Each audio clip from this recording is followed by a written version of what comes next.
La police qui patrouille autour de la permanence de Jacques Maire, mais aussi près de son domicile, c'est une réalité pour ce député de la majorité depuis la fin de l'année. Merci de votre présence. Je vous en prie. Vous avez eu l'occasion de passer de temps en temps ces derniers jours Oui, ou pas? oui, c'est ça, oui, conformément aux instructions qui sont données.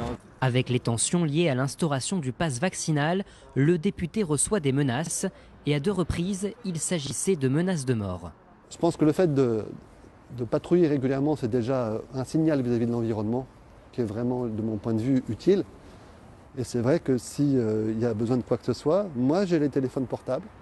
Et si je sens quelque chose d'un peu particulier, je peux appeler. Jacques Maire dit ne pas être déstabilisé car les intimidations, cet élu en a déjà connu dans son mandat.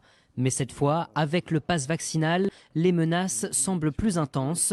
Ta tête, ton bras, je vais te décapiter. Voilà le type de mail qu'a reçu le député.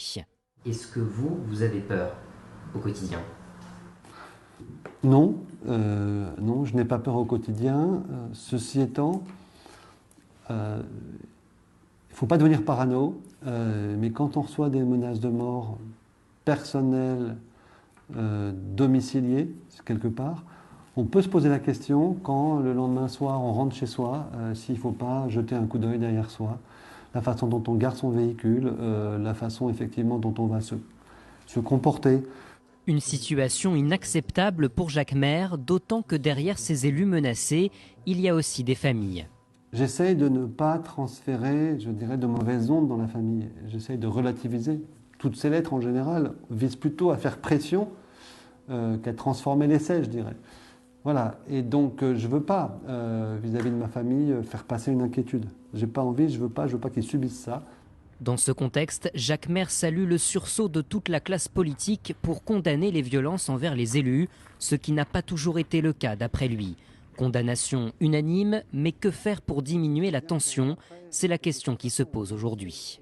Quand on voit effectivement une violence monter dans le débat public, bien au-delà de ses forces, parce que ça correspond à l'expression d'un vrai mal-être, là, il y a une part de répression, mais la réponse n'est pas la répression. La réponse est vraiment la reconnexion, l'écoute, à travers des mécanismes de consultation, de participation. Et au-delà, de façon un peu plus profonde, je crois qu'il y a un travail d'éducation encore plus important à faire. Jacques Maire qui entend bien mener son mandat jusqu'au bout, sans céder aux pressions.